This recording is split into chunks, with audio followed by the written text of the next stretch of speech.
But let me tell you why I like your idea behind your podcast, right?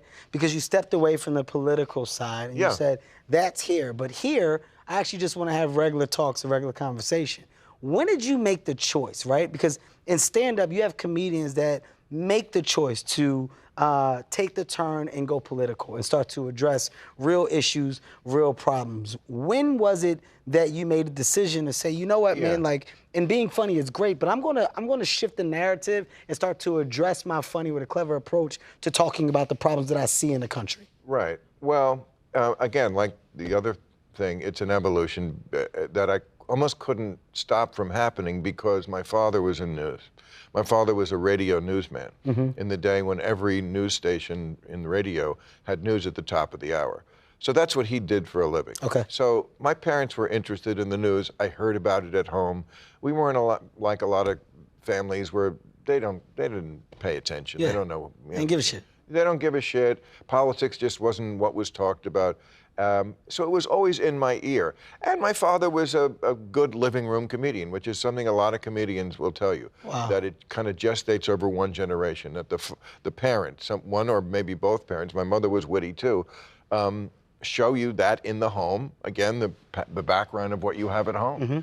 And so like the idea that I would go into comedy with a bent toward not just news, but stuff that was in the culture, something that was meaty and important and something you could talk about and chew on that there was some intellectual nutrition to it as opposed to just trivia, which that can be genius comedy too, but it's just not my style.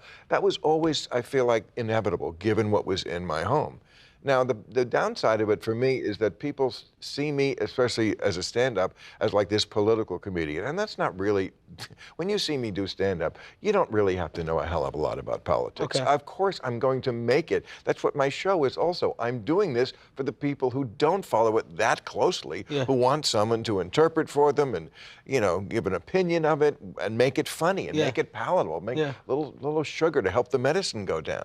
So, you know, when you come to see me do stand-up, yes, you don't have to be up on the news, and I'm not just political. I talk about my personal life and everything in my stand-up. That's what we love to do. That's what you're supposed to do. I mean, that's what makes us. Right. That's what makes us not only relatable, but that's what gives us the legs. Right. You're able to continue year after year after year because you're talking about your growth, your trajectory. But my main job, I was kidding with you before, but my real job, the one I'm going to get back to today, as soon as I leave here, and I work on all week, is Real Time on HBO. That, you know, it's a once-a-week show on a premier cable network. I have to make that show as good as I can. Yeah.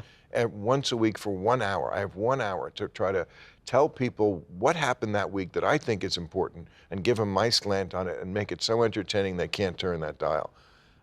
So that's my main thing. And then, you know, stand-up is just is like my mistress.